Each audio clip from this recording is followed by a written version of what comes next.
Hello প্রিয় বন্ধুগণ, আমার সালাম এবং শুভেচ্ছা গ্রহণ করবেন। কামালের বিবিধ থেকে আজ সুপার সানডে, আজকে রবিবার। এই রবিবারে আপনাদের জন্য দুটি ছোট গল্প নিয়ে এসেছি। আমার চ্যানেলটি অনুগ্রহপূর্বক সাবস্ক্রাইব করবেন এবং আমার সাথে থাকবেন। আপনাদের শুভেচ্ছা জানাচ্ছি। আজকে এই দুটি ছোট গল্প লেখক প্রখ্যাত ঔপন্যাসিক কিষণচন্দ্র। তার সম্বন্ধে আপনাদের একটু জানিয়ে নেই। কিষণচন্দ্র ভারতের উর্দু, হিন্দি এবং ইংরাজি সাহিত্যের একজন জনপ্রিয় লেখক। 1914 সালে রাজস্থানের ভরতপুরে তার জন্ম হয়েছিল। দেশভাগের যন্ত্রণা তার ছোট গল্পে এবং উপন্যাসে লেখা হয়ে আছে। ব্যঙ্গ ও হাস্যরসের মোড়কে তিনি মেহনতি প্রান্তিক মানুষের জীবন যন্ত্রণার কথা অসাধারণ এক মুন্সিয়ানায় তুলে ধরেছেন। তার বিখ্যাত ছোট গল্প অন্নদাতা চলচ্চিত্রে ধরতিকে লাল নামে চিত্রায়িত করেছেন প্রখ্যাত চলচ্চিত্রকার খাজা আহমেদ আব্বাস। কিষণচন্দ্রের পিতা কর্মসূত্রে কাশ্মীরে থাকতেন, তাই কিষণের ছোটবেলা কেটেছে কাশ্মীরে। সেখানের স্মৃতি নিয়ে তার অসামান্য উপন্যাস মিট্টি কি সনম রচনা করেছেন। ভারত পাকিস্তান দ্বিখণ্ডিত হওয়ার ঘটনাকে কেন্দ্র করে সাধারণ নিরীহ মানুষের জীবন যন্ত্রণা ও ট্র্যাজেডির কথা তার স্মরণীয় উপন্যাস গাদ্দারে অমর হয়ে আছে। সে গল্পটি একসময় আপনাদের জন্য এখানেই দেব। বাংলার 50-এর মন্বন্তর এবং বাংলা বিভাজন নিয়েও তিনি উর্দুতে জনপ্রিয় সাহিত্য রচনা করেছেন। এই মানবতাবাদী সমাজতান্ত্রিক মানসিকতা সম্পন্ন বলিষ্ঠ সাহিত্য স্রষ্টা সমাজের সমস্ত অন্যায় ও শোষণের বিরুদ্ধে কলম ধরেছিলেন। 1977 সালের 8ই মার্চ কর্মরত অবস্থায় তিনি মুম্বাইতে মৃত্যুমুখে পতিত হন। কি লিখেছেন কিষণচন্দ্র, আমরা তার সম্বন্ধে একটু ছোটোখাটো করে আলোচনা করে নেই। কিষণচন্দ্রের বন্ধু ও তার গাদ্দার বইটির প্রকাশক নাজির আহমেদ চৌধুরী কিষাণজিকে জিজ্ঞেস করেছিলেন, তুমি অতীতের জন্য এত বিলাপ করো কেন? যা ঘটে গেছে সে তো গেছেই। সত্যি সেসব দুঃখ ঘটনা, দুঃসহ ঘটনা ও ভয়ঙ্কর, যা মনে পড়লে আমাদের সভ্য মানুষের মাথা লজ্জায় বুনে আসে। কিন্তু সেসব কথা মনে করে এখন কি লাভ? মরা মানুষের সাথে ঘৃণা, দুঃখ, লজ্জা, ভয়কে আবার কবর থেকে খুঁড়ে বের করছো কেন? বেশিরভাগ মানুষ যখন সেই দুঃসময়, দুঃসহ যন্ত্রণা, ঘৃণাকে ভুলতে বসেছে, নতুন শ্রেণী আমাদের মধ্যে জন্ম নিচ্ছে, বৃদ্ধি পাচ্ছে। তারা ওই সময়ের পাশবিক কাজকর্মের আবর্জনার স্তূপকে সরিয়ে নতুন করে বিরাট কিছু গড়ে তোলার স্বপ্ন দেখছে। বিভেদ বলে সৌহার্দ্য এবং প্রীতি ভালোবাসার সম্পর্ক গড়ে তোলার স্বপ্ন দেখছে। তখন তুমি তাদের এই দুঃস্বপ্নময় কাহিনী শোনাচ্ছ কেন? তুমি তাদের সরল নির্মল মনে সেই বিষাক্ত তিক্ত ঘৃণার কাহিনীর স্মৃতি জাগিয়ে দিতে চাইছো কেন? এসব প্রশ্নের উত্তরে কিষণচন্দ্র কী বলেছেন তা তার গল্পের মাঝেই প্রকাশ হয়ে যায়। আমরা সেটি দেখব। আমাদের এই লেখক কিষণচন্দ্রের প্রথম গল্পের নাম কাফেলা এবং এটির ভাষান্তর করেছেন আশরাফ চৌধুরী সাহেব। শুরু করছি কাফেলা। বসন্ত সিং বলল, এইমাত্র এখান দিয়ে দলটা চলে গেছে, দলটার উপর হামলা হয়েছে। মোহন জিজ্ঞেস করলো, তুমি কি করে বুঝলে? বসন্ত সিং বলল, ভালো করে লক্ষ্য করো, রাস্তার ওপরের মাটিতে পা ঘষার দাগ, আর দেখো রক্তের ছোপগুলো প্রায় শুকিয়ে এসেছে। বসন্ত সিং আর মোহন পশ্চিম দিকে অনেক দূর পর্যন্ত চেয়ে দেখল দিগন্ত বিক্ষিপ্ত ধুলিতে আচ্ছন্ন। মোহনের গলাটা শুকিয়ে আসছে, চোখ জ্বালা করছে। 7 দিন সে ঘুমায়নি, অথচ দলটাও চলে গেল। তার মনে হচ্ছে পা থেকে মাথা পর্যন্ত দেহটা কাঠ হয়ে গেছে। চোখ জ্বালা করছে, কিন্তু চোখে এক ফোঁটা জল নেই, মুখে থুতু নেই, পায়ে বল নেই। তার মনে হচ্ছে দলটা চলে গেছে, এখন সে বেশ করে শুকনো কাঠের মতো জ্বলে পুড়ে শেষ হয়ে যেতে পারে। দলটাকে রক্ষা করার জন্য দৃঢ় প্রতিজ্ঞা নিয়ে, মনের মধ্যে বল নিয়ে সে অপেক্ষা করছিল। আর এই মুহূর্তে তার ইচ্ছা করছে সে শ্মশান ঘাটে চলে যাবে, নিজের উপর ঘৃত সামগ্রী ঢেলে নিজেকে ভস্মীভূত করবে। নিজেকে এতই শুকনো খটখটে বোধ হচ্ছিল যে তার বিশ্বাস আগুন ধরানোর সাথে সাথে তার শরীর থেকে তীব্র লেলিহান শিখা দাউ দাউ করে জ্বলে উঠবে। তার পা দুটো থরথর করে কেঁপে উঠল। খপ করে সে বসন্ত সিংয়ের হাত ধরল। তারপর তারা অনেকক্ষণ ধূলি ধূসর পথের দিকে চেয়ে রইল। বসন্ত সিং খোঁচা খোঁচা দাড়িতে আঙুল চালাতে চালাতে জিজ্ঞেস করলো, হামিদা তোমায় কি বলেছিল? মোহন বলল, চলে যাচ্ছি। রাজি হলো না? না, বলেছিল এই দুনিয়াটা আমার কাছে অচেনা লাগছে মোহন ভাই। এখানে প্রতিটি শ্বাস প্রশ্বাসে বিষের জ্বালা, এর হাওয়া বাতাস যেন আমার রক্ত শুষে নিচ্ছে। আমি এখানে আর থাকতে পারছি না। বসন্ত সিং মোহনের শক্ত হাত শক্ত করে ধরল। বুকের ভিতর থেকে বেরিয়ে আসা দীর্ঘশ্বাসটা প্রাণপণে দমন করলো সে। বলল, চলো ফিরে যাই। পাহাড়তলিতে নূর মোহাম্মদ, ওখানে বহু লোক জড়ো হয়েছে, ওদের বাঁচাবার চেষ্টা করতে হবে। আমার ঘুম পাচ্ছে, হেঁটে গেলে তোমার ঘুম ভেঙে যাবে। ওরা রাস্তা ছেড়ে কাকুরে ডাঙায় উঠল। এখানে ক্ষেত নেই, কিন্তু কাটা গাছের ঝোপঝাড় রয়েছে। সূর্যের প্রখর তাপে পাতাগুলো পুড়ে গেছে। গাছগুলো কাছে দিয়ে যাওয়ার সময় গায়ে যেন উনুনের আঁচ লাগছে। মাটি থেকে তাপ যেন ঘূর্ণি হাওয়ায় পাক খেতে খেতে উপরে উঠছে। গরমে হাঁপাতে হাঁপাতে মোহন আর বসন্ত সিং একসঙ্গে হাঁটছে।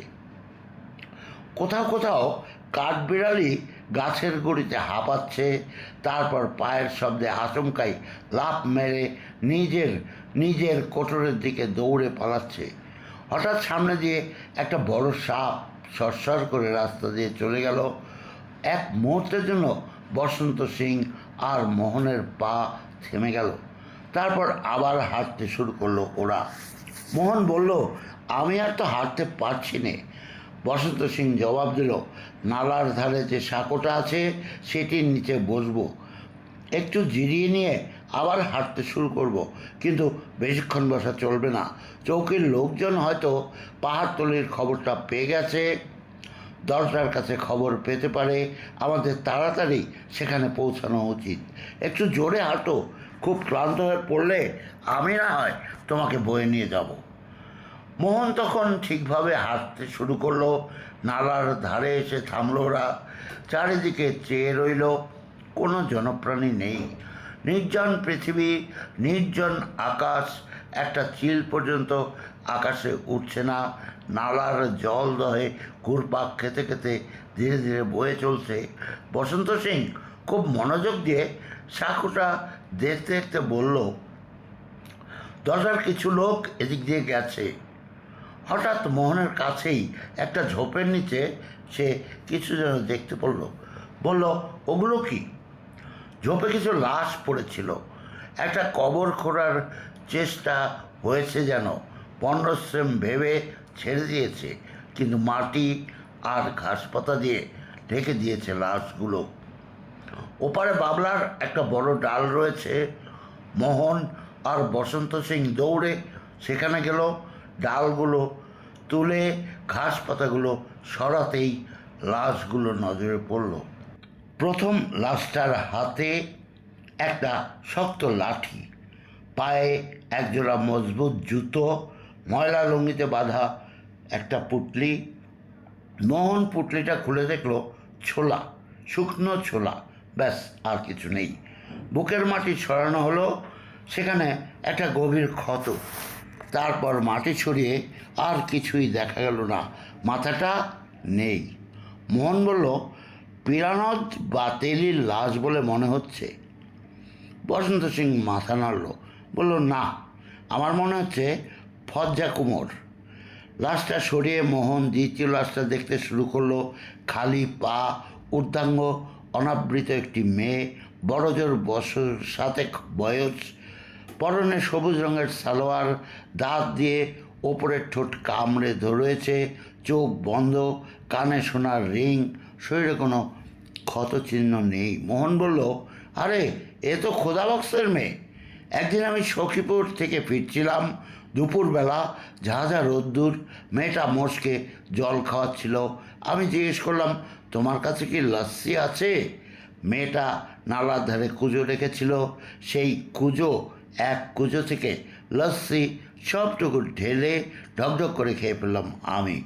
মেয়েটা দাঁড়িয়ে দাঁড়িয়ে দেখছিল আর হাসছিল। বললাম, আমি তো তোমার সব লস্যি খেয়ে ফেললাম। ও জবাব দিল, তাতে কি হয়েছে? তুমি তো আমাদেরই গ্রামের লোক। কাল তোমার বাড়িতে গিয়ে 1 কুজো লস্যি ভরে নিয়ে আসবো। এরপর মোহন জিজ্ঞেস করলো, কিন্তু ও মরলো কী করে? বসন্ত সিং চাদর দিয়ে মেয়েটির মুখ ঢেকে দিল। তারপর মোহনের দিকে একদৃষ্টে চেয়ে থেকে বড় কষ্টে যেন বলল, না জিজ্ঞেস করাই ভালো। তৃতীয় লাশের ওপর থেকে মাটি সরানো হলো। তখন প্রথমেই কিছু বইপত্র বেরোলো। একটি দুর্বল পাতলা হাত বইগুলো আঁকড়ে ধরে আছে। মোহন বইগুলোর পাতা উল্টাতে লাগলো। পাতা উল্টানো যাচ্ছিল না, রক্তে পাতাগুলো একটার সঙ্গে আর একটা জুড়ে গেছে। মোহন বলল, এটা ভারতের ভূগোল। বসন্ত সিং বলল, কিন্তু এতে বিভক্ত পাঞ্জাবের কোনো ম্যাপ নেই। গজনির সুলতান মাহমুদ থেকে লর্ড ওয়াভেল পর্যন্ত কেউ পাঞ্জাব বিভক্ত করতে সাহস পায়নি। এদিক দিয়েই এসেছে আর্য, গ্রিক, তুর্কি, শক আর হুন, কিন্তু পাঞ্জাবকে 2 টুকরো করতে পারেনি কেউই।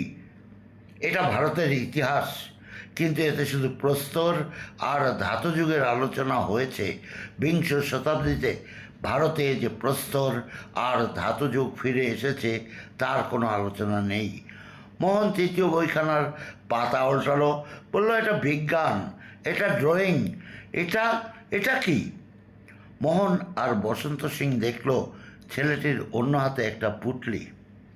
বুকের কাছে চেপে ধরে আছে সে। পুটলি খুলে দেখা গেল তাতে রয়েছে কিছু সালোয়ার, ডুরে জামা আর নতুন বই। জওহরলালের ডিসকভার অফ ইন্ডিয়া, সবগুলি রক্তে রাঙা। বসন্ত সিং বলল, 15ই আগস্ট, কত খুশি হয়েই না সে নতুন কাপড় তৈরি করেছে। তুমি একটু ভেবে দেখো, বই কেনার জন্য কেমন পয়সা জমিয়েছিল সে।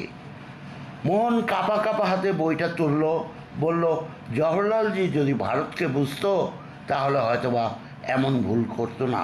সম্ভবত বইপত্র নিয়েই পড়ে থেকেছে, মানুষের সাথে মেশেনি, আর তাই হয়তো ছেলেটি মারা পড়ল। সেই সঙ্গে বইগুলোও ক্ষতবিক্ষত হয়েছে। এই ইতিহাস, এই ভূগোল, এই বিজ্ঞান, মানুষের সমস্ত জ্ঞান ভাণ্ডার মাটিতে মিশে গেছে আজ। এই অবোধ শিশুর কাতর মুখখানা দেখে আমার মনেই হচ্ছে না যে নিজের মৃত্যুর জন্য সে বিলাপ করেছে, বরং ও বিলাপ করেছে জ্ঞান, দর্শন, সাহিত্য, বিজ্ঞান, তর্কশাস্ত্র, বুদ্ধি সব কিছু নিশ্চিন্ত হয়ে যাওয়ার জন্য। বসন্ত সিং নতুন কাপড় চোপড় থেকে একটা সালোয়ার নিয়ে ছেলেটিকে পড়াতে লাগলো। মোহন জিজ্ঞেস করলো, এই তুমি কি করছো? বসন্ত সিং উত্তর দিল, আমি ওকে নতুন সালোয়ার পরাবো, ওর রক্তে রাঙা নতুন জামা পরাবো, তারপর ওর হাতে ডিসকভারি অফ ইন্ডিয়া দিয়ে ওকে নতুন দিল্লি নিয়ে যাব, জওহরলালজির কাছে। মোহন দুঃখের হাসি হাঁটল, নতুন দিল্লি তো অনেক দূরে, ওকে বরং কাছাকাছি কোনো গায়ের স্কুলে নিয়ে চলো, জারদের ছেলেদের জিজ্ঞেস করো কে এই বইগুলোর রক্ত রাঙিয়ে দিয়েছে।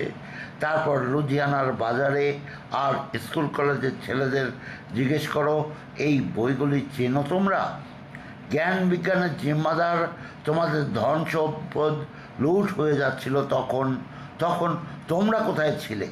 ধর্মঘটের কোলাহলে ব্যস্ত ছিলে বন্ধু। তোমরাই তোমাদের পরম বন্ধু বইগুলির উপরে ছুরি চালালে, আর হিন্দু, শিখ আর মুসলমান ছাত্র মিলে তোমরা জ্ঞান বিজ্ঞান সাহিত্য ও দর্শনের সাথে প্রতারণা করলে। মোহন হঠাৎ বইটি নিয়ে উঠে দাঁড়ালো। বসন্ত সিংহ উঠে দাঁড়িয়ে বলল, ভুলে যাচ্ছ মোহন, দলটাকে যারা পৌঁছে দিতে গেছে তাদের মধ্যে আমাদের 5 জন ছাত্রও রয়েছে।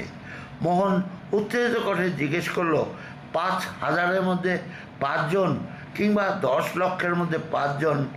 5 কম 5 লক্ষ কি সাম্প্রদায়িকতার কেউটে দর্শন করেনি?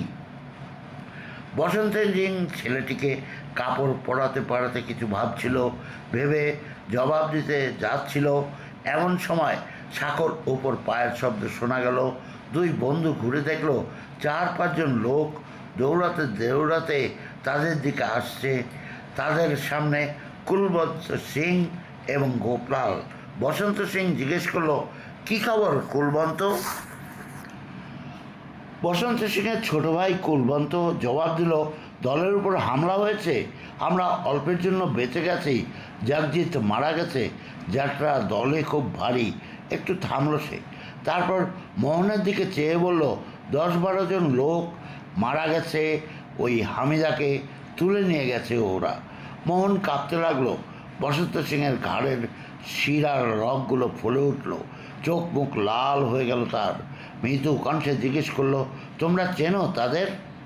কুলবন্ত বলল, হ্যাঁ, আমাদেরই গায়ের লোক সব, মতি, ঢেরা, শামসের সিং আর নাঘো।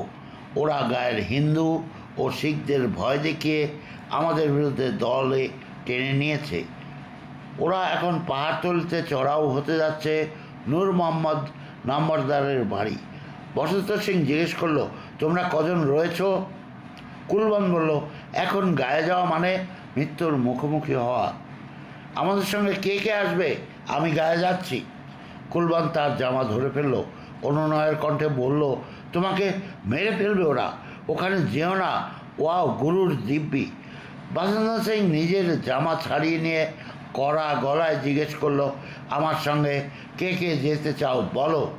কুলবন্ত সিং এবং 4 জন সঙ্গী চুপ করে দাঁড়িয়ে রইল। মোহন আর বসন্ত সিং গ্রামের দিকে হাঁটতে শুরু করলো। ওরা দাঁড়িয়েই রইল সেইভাবে। মোহন আর বসন্ত সিং অনেকটা চলে এলো, কিন্তু তারা দাঁড়িয়েই রইল। অনেক দূর এসে মোহন একবার পেছন দিকে ফিরেই বসন্ত সিং বলল, চলে এসো, ওরা আর আসবে না, মরে গেছে ওরা। এরপর মোহন আর বসন্ত সিং দৌড় শুরু করলো গায়ের দিকে। গায়ের চৌধুরীতে পৌঁছে ওরা থামলো একটু।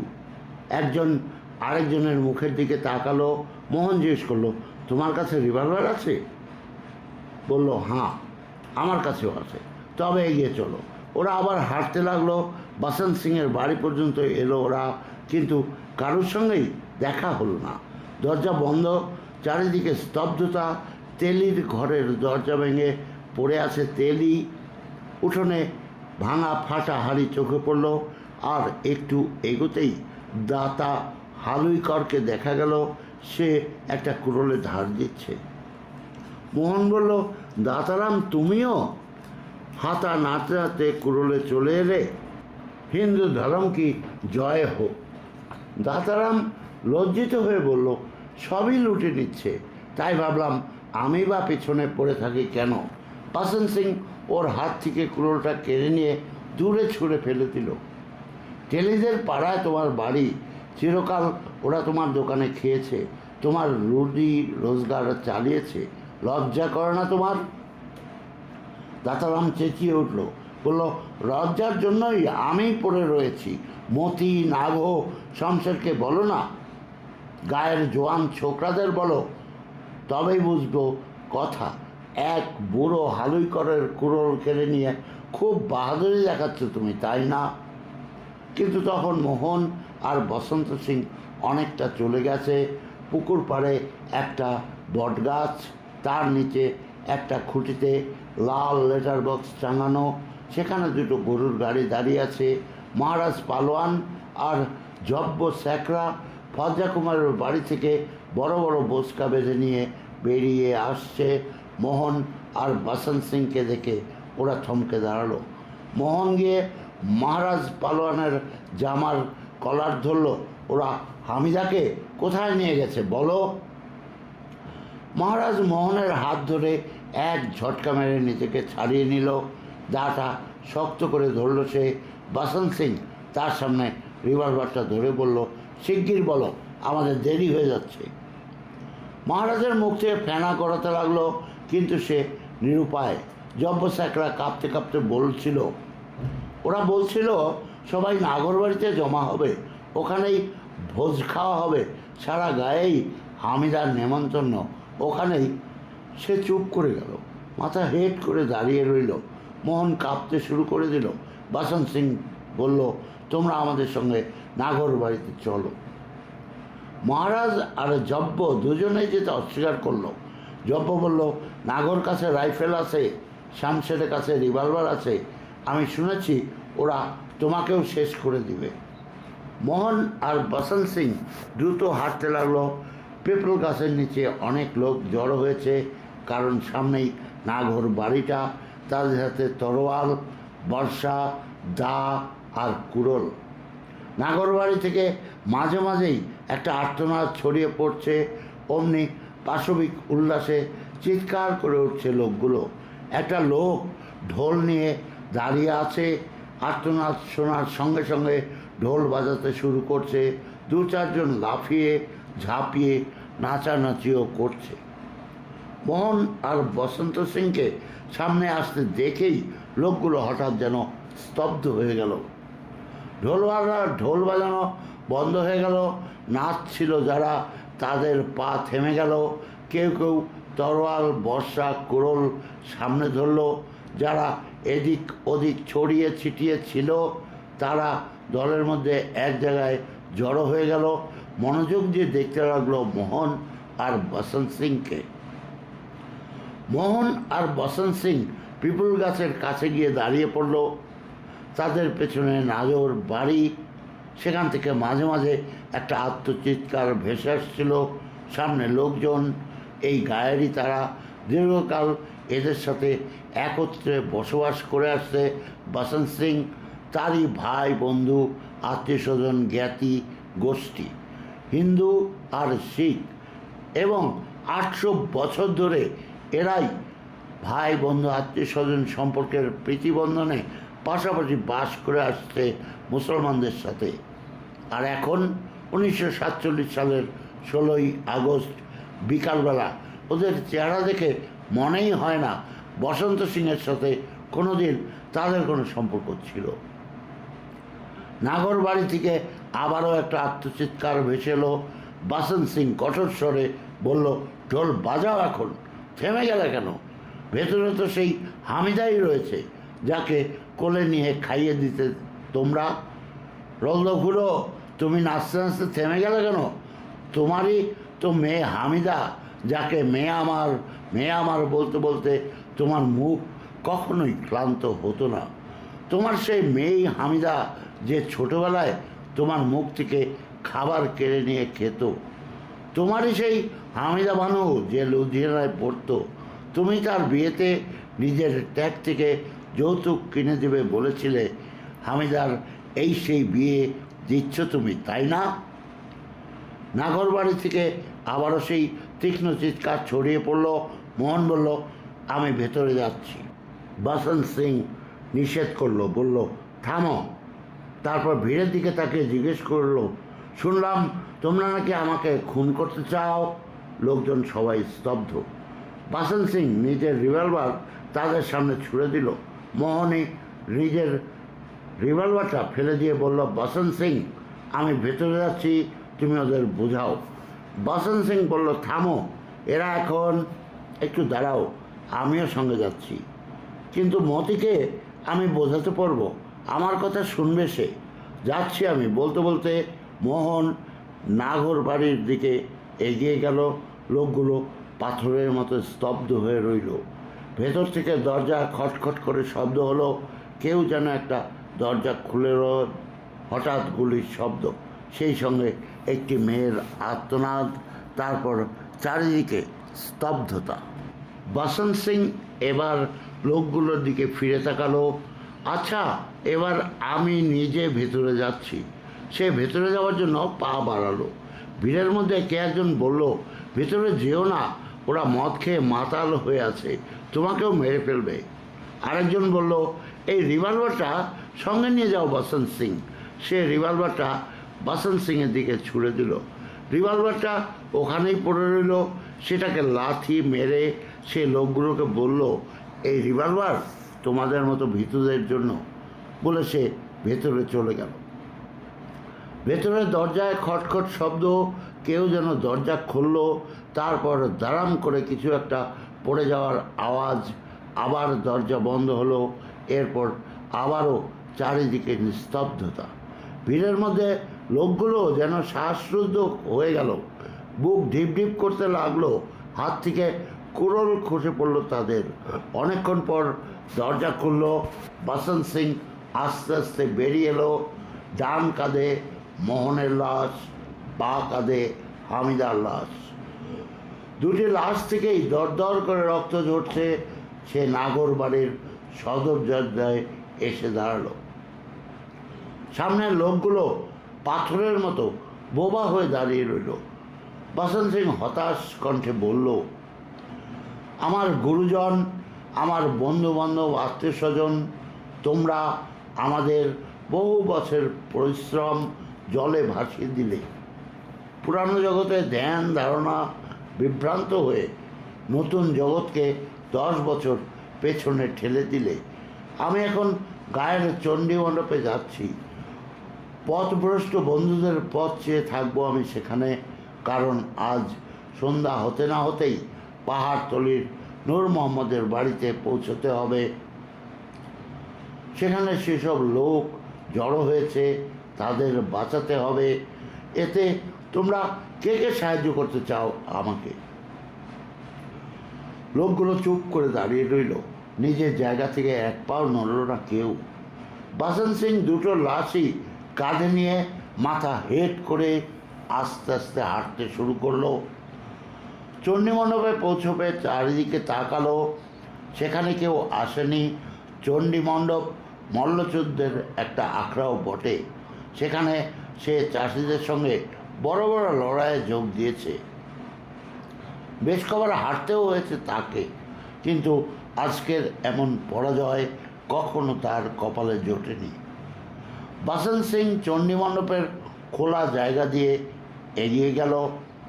জায়গাটার মাঝখানে একটা লাল রঙের পতাকা পথ পথ করে উঠছে।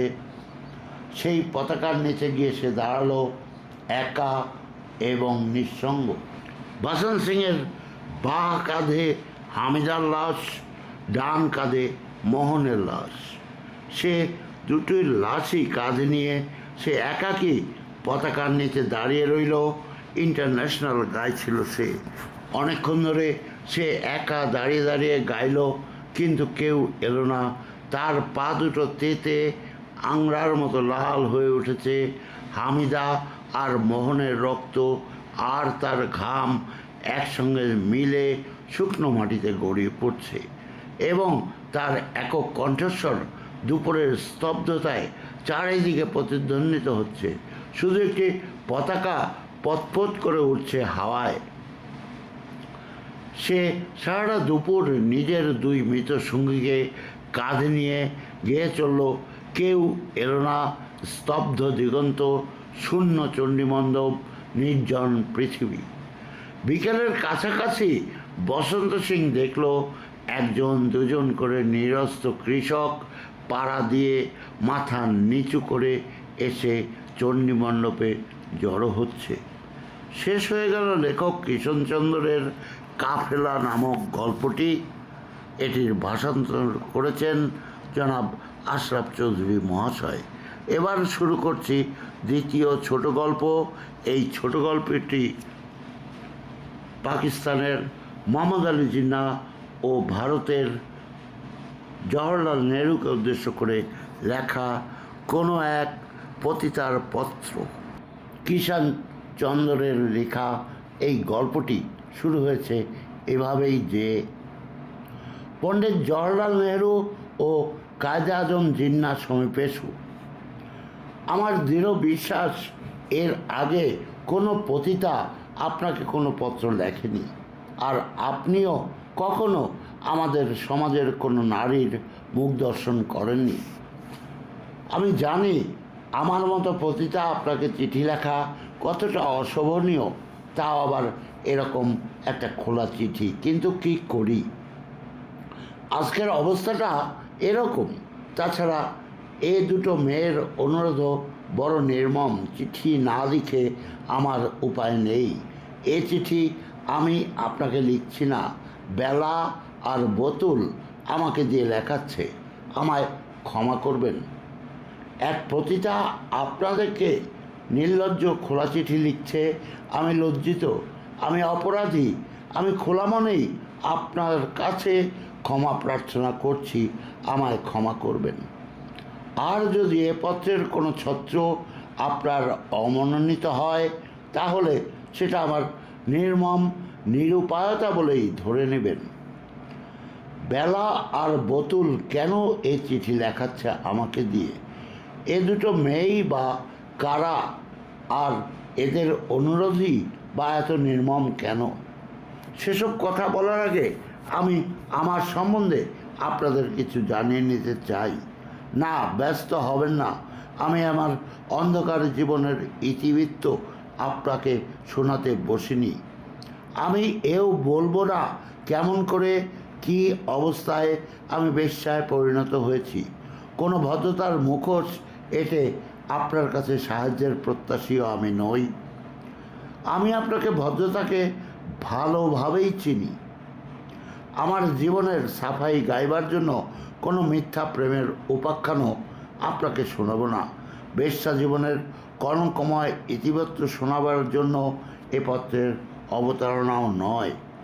আমি শুধু আমার জীবনে সেই কটি কথাই বলবো যা ভবিষ্যতে বেলা আর বোতলের জীবনে ছাপ ফেলতে পারে। অনেকবার নিশ্চয়ই বোম্বাইয়ে এসেছেন। জিন্নাহ সাহেব তো বোম্বাই ভালো করেই চেনেন, কিন্তু আপনি কি আমাদের বাজার দেখেছেন? দেখেননি নিশ্চয়ই। আমি যে বাজারে থাকি তার নাম ফারাস রোড। ফারাস রোডের দুই প্রান্তে গ্র্যান্ড রোড আর মদনপুরা। গ্র্যান্ড রোডের পারে ল্যামিংটন রোড, অপেরা হাউসের চৌপাটি, মেরিন ড্রাইভ আর ফোর্টের এলাকা, যেখানে বোম্বাইয়ের সম্ভ্রান্ত ভদ্র সন্তানদের আবাস এবং মদনপুরায় দরিদ্র মজুরদের বস্তি। ফরাস রোড দুই পল্লীর মাঝখানে সম্ভ্রান্ত আর নীচ, অর্থাৎ আমির আর গরিব দুদলই ফরাস রোডের সাহায্য পায় সমানভাবে। তবুও ফরাস রোড মদনপুরারই কিছু বেশি কাছে, কারণ দারিদ্র্যের অসহায়ত্ব আর বেশ্যার অসহায়ত্বের পার্থক্য এমন বেশি কিছু নয়। আমাদের এ বাজারে বিশেষ সুন্দরও নয়। এ বাড়িগুলো এমন কিছু নয়। পথের মাঝ দিয়ে ট্রাম চলছে সর্বদাই ঘর ঘর করে। যত রাজ্যের পথের কুকুর, লাওয়ারিস ছোকরা, লোফার, গুন্ডা আর অপরাধ প্রবণ লোকেরা ঘুরে বেড়াচ্ছে গলিতে গলিতে। অন্ধ, খঞ্জ, বাজিকরের দল, সিপিলিস, গনোরিয়ার রোগী, ভিখারি, মাতাল, কোকেনখোর, পকেটমার আর লুচ্চার দল মুখ ফুলিয়ে হেঁটে বেড়াচ্ছে বেপরোয়া।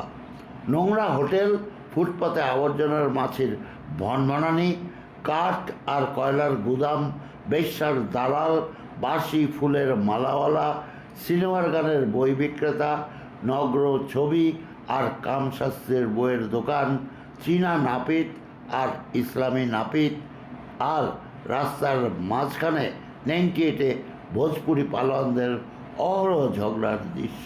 অর্থাৎ আমাদের সমাজ জীবনের সব আবর্জনাই পাবেন এই ফরাস রোডে।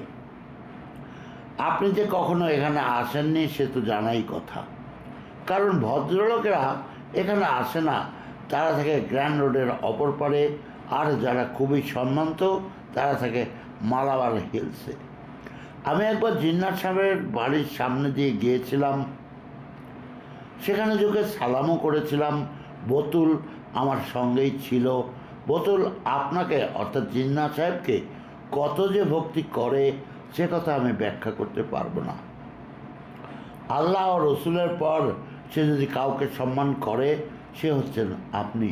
আপনার একটা ছবি ও নিজের হাড়ের লকেটে লাগিয়ে রেখেছে, কোনো কু অভিলাষে নয় অবশ্যই। ওর বয়স বা এখন কত? এই তো সবে 11। যদিও ফরাস রোডের বাসিন্দারা এখন থেকেই ওর সম্বন্ধে নানা রকম মত পোষণ করে, কিন্তু থাক সে কথা, না হয় আর এক সময় বলবো না। এই তো হলো ফরাস রোড, আমি যেখানে থাকি। ফরাস রোডের পশ্চিম প্রান্তে চীনা নাপিতের দোকানের কাছেই একটা সরু অন্ধকার গলি আছে। ওই গলির মোড়েই আমার দোকান। লোকে অবশ্য তাকে দোকান বলে না, কিন্তু আপনি তো জ্ঞানী ব্যক্তি, তাকে দোকান ছাড়া আমি আর কি বলতে পারি বলুন। আমি ওই দোকানে বসেই আমার ব্যবসাটা করি, ঠিক অন্যান্য দোকানদারের মতো মুদি, ফলওয়ালা, ফুলওয়ালা, সবজিওয়ালা, মোটরওয়ালা, সিনেমাওয়ালা আর সব ওয়ালাদের মতোই ব্যবসাটা করি। খদ্দেরকে খুশি করা আর লাভের অংশ বুঝে নেওয়া। তবে একটুখানি পার্থক্য রয়েছে, ওদের মতো আমি ব্ল্যাক মার্কেট করি না, আর সবই এক। ওরাও ব্যবসাদার, আমিও ব্যবসাদার। দোকানে আমার ভালো জায়গা নয় মোটেই। এখানে রাতে তো কি, দিনের অন্ধকারেও মানুষ হোঁচট খায়। এ অন্ধকার গলিতে খদ্দের আসে আর পকেট উজাড় করতে, মদ খেতে, গালাগালি দিতে আর বমি করে অজ্ঞান হয়ে পড়ে থাকতে। গলির আবহাওয়া সর্বদাই সন্ত্রস্ত, কথায় কথায় ছুরি চলে, 2-3 দিন অন্তর খুন হয়, সর্বদাই জীবনের আশঙ্কা। তবুও আমি এখানেই থাকি। আমি এমন কিছু বড় বাইজি নই যে পত্তনপুলে ঘর ভাড়া নেব বা ওয়ার্লিওয়ারে সমুদ্রের ধারে ছোট একটা বাড়ি তুলে নেব। আমি অতি নগণ্য এক সাধারণ বেশ্যা। যদিও ভারতবর্ষের অনেক জায়গায় আমি ঘুরেছি, নানান লোকের সংস্পর্শে আমায় আসতে হয়েছে, তবুও আজ গত 10 বছর ধরে আমি এখানে আছি, এই বোম্বাইয়ে ফরাস রোডের এই বাড়িতে। দোকান আমার ভালো জায়গায় নয়, কিন্তু এর সেলামে উঠেছে প্রায় 6,000 টাকা। নোংরা জায়গা, আবর্জনা, দুর্গন্ধ, অন্ধকার গলি, ঘেউ কুকুররা খদ্দেরকে কামড়াতে ছোটে, তবুও এর সেলামি 6,000 টাকা। হ্যাঁ, ছেড়ে দিলে এখনই 6,000 টাকা পেয়ে যাব। আমার দোকান একটা একতলা বাড়ির 2টো কামরা, একটা সামনে আর একটা পেছনে। সামনের কামরাটা আমি নাচি, গান গাই, খদ্দেরদের মন ভোলাই। পেছনের কামরাটা রান্নাঘর, কলঘর আর শোবার ঘর। একই কামরায় একদিকে জলের কল, অন্যদিকে হাঁড়ি, চুলো, মাঝখানে একটা বড় খাট, তার নিচে একটা ছোট খাট, আর সবচেয়ে নিচে আমার কাপড়ের ট্রাঙ্ক। বাইরের কামরায় ইলেকট্রনিক লাইট আছে, কিন্তু ভেতরের কামরা একেবারেই অন্ধকার। বাড়িওয়ালা অনেক দিন চুনকাম করেনি আর করবেও না। এত সময় বা কোথায় আমাদের? সমস্ত রাত নাচ গানের পর বাইরের ঘরেই বালিশে হেলান দিয়ে ফরাসের ওপর আমি শুয়ে থাকি। পেছনের ঘর দিয়েছি বেলা আর বোতলকে। প্রায়ই আমার খদ্দেররা হাত মুখ ধোয়ার জন্য পেছনের কামরায় যায়, তখন বেলা আর বোতল অসহায় চোখ তুলে তাকিয়ে থাকে তাদের পানে। ওদের বোবা চাহনি যে কথা বলতে চায় বারে বারে। আমার এ চিঠি তারই জবানি। ওরা যদি আমার কাছে না থাকতো তাহলে হয়তোবা এ চিঠি আমি কোনোদিনই লিখতাম না। আমার মতো হীন চরিত্রা চিঠি লিখে আপনার শান্তি ভঙ্গ করার দৃষ্টান্ত করতে সাহস পেতাম না কোনোদিনই। জানি পৃথিবী আমাকে ঘৃণা করবে, দেশের লোক আমার উপর কাদা ছেটাবে। এই চিঠি হয়তোবা আপনি পাবেন না, তবুও আমাকে লিখতে হবে। এই চিঠি শেষ করতেই হবে, কারণ বেলা আর বতুলের নির্বাক অনুরোধ তাই, আর সে অনুরোধ বড়ই নির্মম। আপনি হয়তো ভাবছেন বেলা বতুল আমার মেয়ে, কিন্তু না, আপনি ভুল করেছেন। ওরা আমার মেয়ে নাই, আমার কোনো মেয়ে নেই। ওদের আমি কিনেছি বাজার থেকে। হিন্দু মুসলিম দাঙ্গা যখন ছড়িয়ে পড়েছিল বোম্বাইয়ের কোনায় কোনায়, গ্র্যান্ড রোড, ফরাস রোড আর মদনপুরায় যখন মানুষের রক্ত বয়ে যাচ্ছিল জলের মতো, তখন আমি বেলাকে কিনেছিলাম এক মুসলিম দালালের কাছ থেকে 300 টাকায়, মাত্র 300 টাকায়। মুসলিম দালাল এনেছিল ওকে দিল্লি থেকে, আর দিল্লিতে বেলা এসেছিল রাওয়ালপিন্ডি থেকে। রাওয়ালপিন্ডির রাজাবাজারের পেছনে পুঞ্জ হাউসের সামনের ছোট গলিতে ছিল ওদের একটা ছোট্ট সংসার, বেলা আর তার মা বাবা। ভদ্র মধ্যবিত্ত সংসার। সম্রাট বংশের পিতামাতার একমাত্র সন্তান বেলা। রাওয়ালপিন্ডিতে মুসলমানেরা যখন হিন্দুদের উপর অত্যাচার আরম্ভ করে, বেলা তখন পড়ে ক্লাস 4-এ। সেদিন 12ই জুলাই বেলা স্কুল থেকে ফেরার পথে দেখে পাড়ার সমস্ত হিন্দু বাড়ির সামনে বিরাট জনতার সমাবেশ। ঘাতকের দল ঘরে ঘরে আগুন লাগাচ্ছে আর ঘর থেকে টেনে টেনে বাইরে এনে সকলকে খুন করছে। আল্লাহু আকবরের নারায় ফেটে পড়ছে সমস্ত আকাশ বাতাস। বেলা নিজের বাপকে খুন হতে দেখেছিল চোখের সামনে, আর দেখেছিল মাকে শেষ নিঃশ্বাস ফেলতে। ঘাতক মুসলমানরা কেটে ফেলেছিল ওর মায়ের স্তন। অমৃত ধারায় পূর্ণ নারীর পবিত্র স্তন, মায়ের স্তন। মা, যে কোনো মা, হিন্দু মা, খ্রিস্টান মা, ইহুদি মা, মুসলিম মা, যে স্তনের অমৃত ধারায় পুষ্ট করে সন্তানের জীবন রচনা করে জীবন ইতিহাসের নতুন অধ্যায়। সেই স্তন কাটা পড়েছিল পথের ধুলায়, কেটে ফেলা হয়েছিল আল্লাহু আকবরের নারার হুঙ্কারে। কে যেন আজ্ঞা দিয়েছিল এই বর্বরতার, কে যেন মনুষ্যত্বের আত্মায় ভরে দিয়েছিল অন্ধকারের কালিমা। আমি কোরআন পড়েছি, আমি জানি রাওয়ালপিন্ডির বেলার মা বাবার সাথে যে ব্যবহার করা হয়েছে তা ইসলাম নয়, শত্রুতা নয়, তা প্রতিহিংসাও নয়। সে এক বর্বরতার, কাপুরুষতার, পৈশাচিক আনন্দের শয়তানি, যা অন্ধকারের গহ্বর থেকে বেরিয়ে পবিত্রতার শেষ রশ্মিকেও কলঙ্কিত করে তোলে। ওই বেলা এখন আমার কাছে থাকে। এর আগে ছিল দাড়িওয়ালা মুসলমান দালালের কাছে, তারও আগে ছিল দিল্লিতে মুসলমান আরেক দালালের হেফাজতে। বেলার বয়স 12-র চেয়ে বেশি হবে না। ক্লাস 4-এ পড়তো। আমার নিজের বাড়িতে থাকলে ক্লাস 5-এ উঠত। তারপর বড় হতো, ওর বাপ মা ওর বিয়ে দিত কোনো এক গরিব অথচ সম্ভ্রান্তকরের ছেলের সাথে। বেলা সংসার করত। শিশু, সন্তান, স্বামী, ঘর, জীবনের হাসি কান্না। কিন্তু না, অকালেই ঝরে গেল না ফোটা ফুলটি। বেলাকে আর 12 বছরের বলে মনে হয় না। ছোট্ট ওর বয়স, কিন্তু জীবনটা বুড়িয়ে গেছে অনেকখানি। ওর ওই কচি চোখ, জীবনের তিক্ত অভিজ্ঞতা, মানুষের রক্তাক্ত গ্লানি আর মৃত্যু প্রত্যাশী কি যেন আকুলতা, তা যদি আপনি একবার দেখতেন কায়েদ আজম সাহেব, ওর অসহায় দৃষ্টির অতল তলে তলিয়ে গিয়ে একবার যদি দেখতেন কায়েদ আজম সাহেব, তবে হয়তোবা আপনি বুঝতেন। আপনি যে ভদ্র সন্তান, আপনি সেই ভদ্র ঘরের নিষ্কলুষ বালিকাদের দেখে থাকবেন। হিন্দু বালিকা, মুসলমান বালিকা যদি দেখে থাকেন, তবে নিশ্চয়ই জানেন যে নির্মল শিশুত্বের কোনো ধর্মই হয় না। তারা শুধু মানুষ, মনুষ্যত্বের আমানত। সমস্ত পৃথিবীর সৌন্দর্য, এই সৌন্দর্য যে ধ্বংস করে, পৃথিবীর কোনো ধর্মই, ভগবানই তাকে ক্ষমা করে না। ওই বোতল আর বেলা সহোদরা বোনের মতোই আমার কাছে থাকে। বতুল আর বেলা আপন বোন নয়। বতুল মুসলমানের মেয়ে আর বেলার জন্ম হিন্দু ঘরে। বেলা রাওয়ালপিন্ডি থেকে এসেছে আর বতুল জলন্ধরের গ্রাম খেমকারনের বাসিন্দা এক পাঠানের কন্যা। বতুলের বাপের 7 মেয়ে, 3টের বিয়ে দিয়েছিল আর 4টে ছিল কুমারী।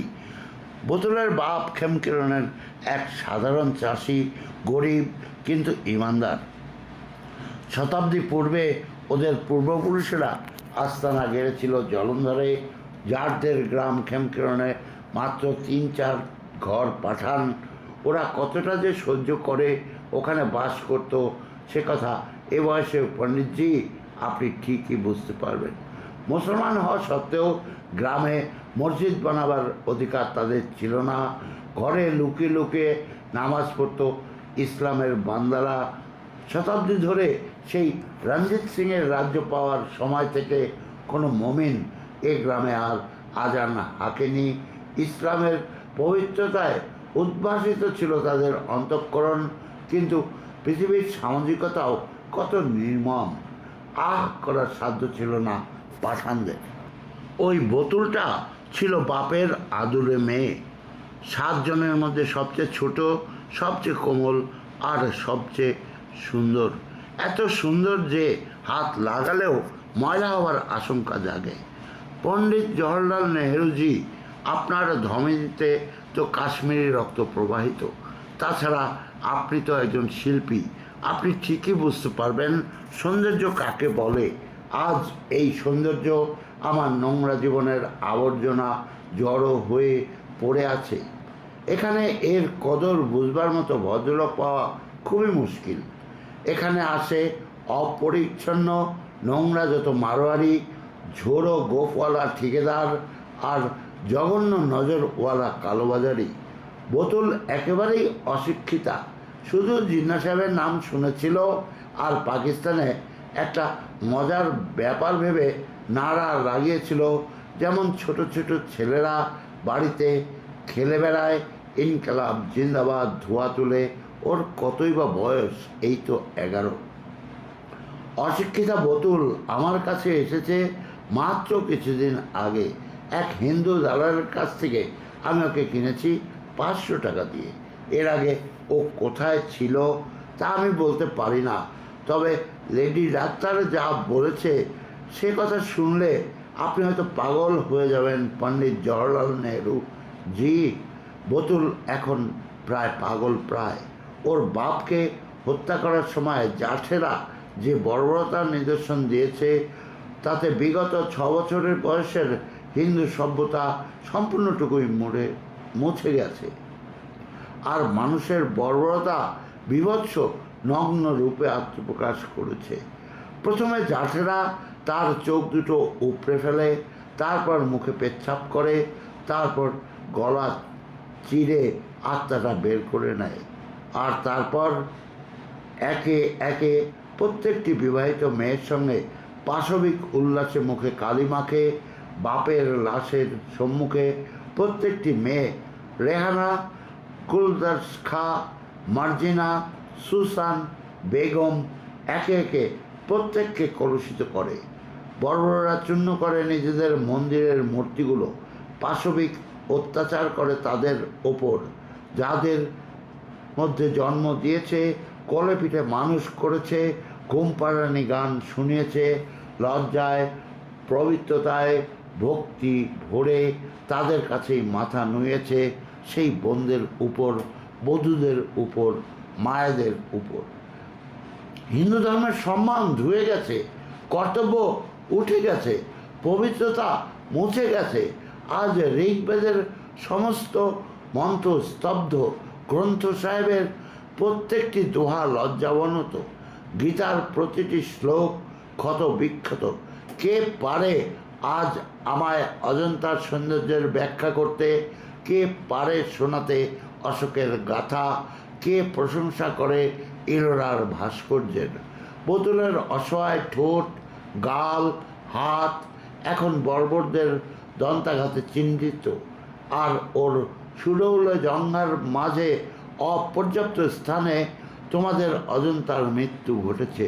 এলোরার লাশ পড়ে আছে, বিছানো রয়েছে তোমাদের সভ্যতার অন্তিম শয্যা।